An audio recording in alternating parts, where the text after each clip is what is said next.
কথাগুলো বলে হাতের কাছে একটা দামি শোপিস আছড়ে ভেঙে ফেললো শ্রাবণ। তারপর রাগের কারণে থরথর করে কাঁপতে লাগলো। এদিকে বৃষ্টি বাসায় ফিরে ফ্রেশ হয়ে দুপুরে খাবার খেয়ে বই হাতে ছাদে চলে গেল। এই সময়টা ছাদে বই পড়ে কাটাতে ভালো লাগে ওর, কিন্তু এখন কিছুতেই ভালো লাগছে না। বৃষ্টির কেন জানি বারবার মনে হচ্ছে বর্ষার কথাগুলো যদি সত্যি হয় তাহলে তো ওই লোকটাকে শ্রাবণ একদম মেরেই ফেলবে। এসব কথা চিন্তা করে পাগল হয়ে যাচ্ছে বৃষ্টি। পড়াশোনাতেও মন বসাতে পারছে না, আর ফলস্বরূপ শ্রাবণের প্রতি আরও বেশি ঘৃণা তৈরি হচ্ছে ওর মনে। অন্যদিকে মাহিব চলে যাওয়ার পর একা একা বসে পুরনো সব স্মৃতিগুলো একে একে মনে করছিল। আজ থেকে অনেক বছর আগে শ্রাবণ তখন অনেক ছোট। মাহাবুর সহ্য করতে পারতো না ওর বড় ভাই তৌহিদকে, কারণ মাহাবুর আর তৌহিদ বাবা সবসময় বড় ছেলেকেই বেশি ভালোবাসতো, ভরসা করতো। এমনকি মারা যাওয়ার সময় সম্পত্তির বেশিরভাগ তৌহিদকেই দিয়ে যায়। তাই মাহবুব তখনই ঠিক করে যে করে হোক ওর সম্পূর্ণ সম্পত্তি চাই চাই। তৌহিদ আর মাহবুব দুজনেই বিজনেস শুরু করে, কিন্তু মাহবুবের অতিরিক্ত লোভের কারণে ওর বিজনেস কোনো বরকত ছিল না। সেই তুলনায় তৌহিদ খুব দ্রুত বিজনেসে সফলতা লাভ করে আর ঢাকার টপ বিজনেসম্যানদের একজন হয়ে যায়। মাহবুব মনে মনে তৌহিদকে হিংসা করলেও সামনে এমন আচরণ করে যেন তৌহিদ ওর বড় ভাই নয়, ওর জান। সাথে তৌহিদের ছেলে শ্রাবণও। শ্রাবণ যখন 5 বছর বয়স তখন একদিন বিকেলে মাহবুব বাড়ির ছাদে দাঁড়িয়ে ওর লোকের সাথে ষড়যন্ত্র করছিল ফোনে। আর ওই সময় শ্রাবণের মা ছাদে ওঠে আর মাহবুবের পিছনে দাঁড়িয়ে ও ষড়যন্ত্রের কথা সব শুনে ফেলে।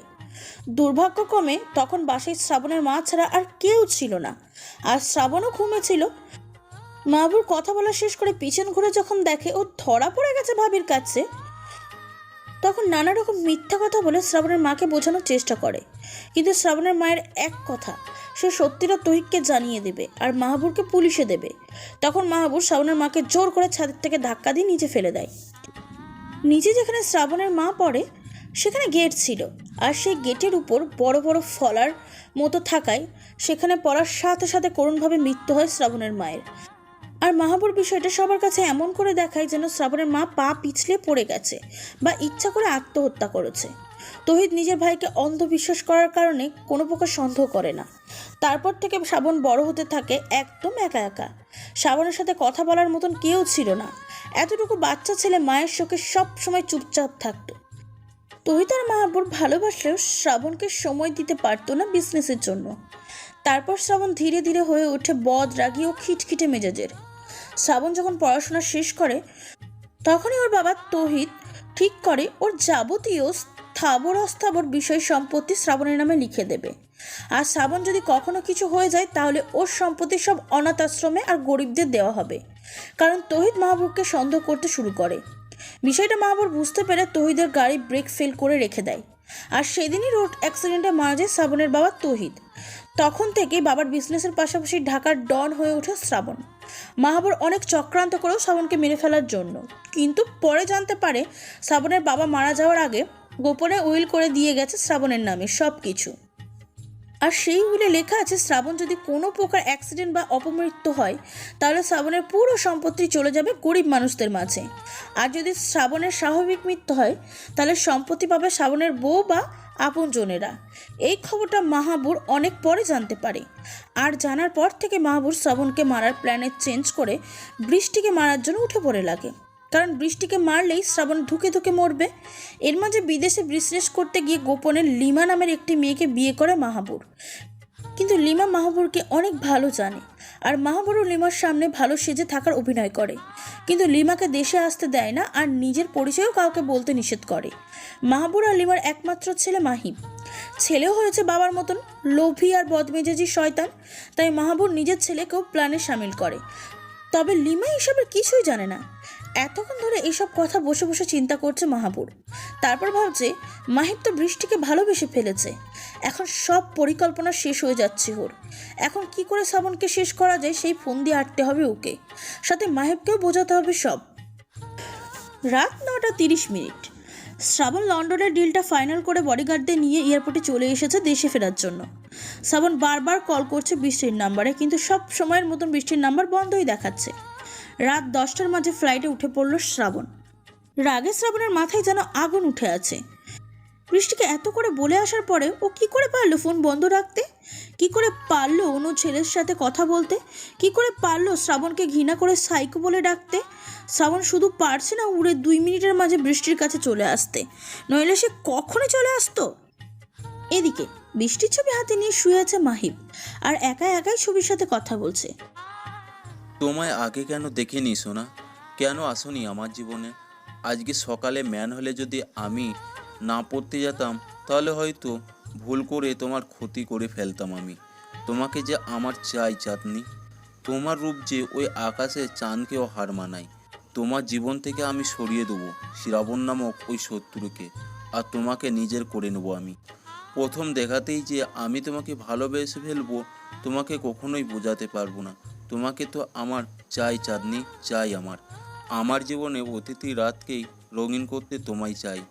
আমার জীবনে প্রতি মুহূর্তেই আলোকিত করতে চাই তোমাকে আমার, সেটা যে কোনো মূল্যেই হোক না কেন। আমি কালকেই যাব তোমার কলেজে, আর প্রপোজ করব আমি তোমাকে। আই লাভ ইউ চাঁদনি। কথাগুলো বলে চাঁদনির ছবিতে চুমু এঁকে দিল মাহিব। তারপর ছবিটাকে বুকে জড়িয়ে ঘুমিয়ে পড়লো। সকালে স্নেহার ডাকে ঘুম ভাঙলো বৃষ্টির। বৃষ্টি আড়মোড়া ভেঙে উঠে ওয়াশরুমে চলে গেল ফ্রেশ হতে। ফ্রেশ হয়ে ডাইনিং টেবিলে নাস্তা করতে গেল বৃষ্টি, কিন্তু বাসায় আজকে রাসেল নাই। তাই বৃষ্টি স্নেহাকে জিজ্ঞাসা করলো, ভাবি, ভাইয়াকে দেখছি না যে, ভাইয়া কোথায়? তোমার ভাইয়ার অফিসে নাকি জরুরি কাজ ছিল, তাই সে সেখানে গেছে। যাওয়ার সময় বলে গেছে তোমায় সাবধানে কলেজ যেতে। ও আচ্ছা। চাঁদনি, তোমাকে আমি কিছু কথা বলতে চাই, তবে কথাগুলো তোমার ভাবি নয়, বড় বোন হিসেবে বলতে চাই তোমার। স্নেহার কথা শুনে অবাক হয়ে স্নেহার দিকে তাকিয়ে বৃষ্টি বলল, কি এমন কথা ভাবি যে তুমি এভাবে বলছো? বলো, আমি অবশ্যই শুনবো। বৃষ্টি, আমি জানি তুমি আর রাসেল শ্রাবণ ভাইয়াকে সহ্য করতে পারো না, ঘৃণা করো তাকে। সেটারও অবশ্য যথেষ্ট কারণ আছে, কিন্তু একটা কথা মনে রেখো চাঁদনি, তোমার আর শ্রাবণ ভাইয়ার বিয়েটা যেভাবেই হয়ে থাকুক না কেন, শ্রাবণ ভাইয়া তোমার স্বামী আর তুমি তার স্ত্রী।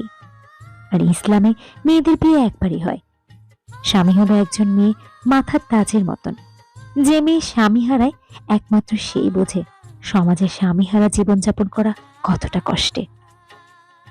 আর শ্রাবণ ভাইয়াকে দেখে বা তার কথা শুনে আমি যতটা বুঝেছি, শ্রাবণ ভাইয়া তোমায় পাগলের মতো ভালোবাসে।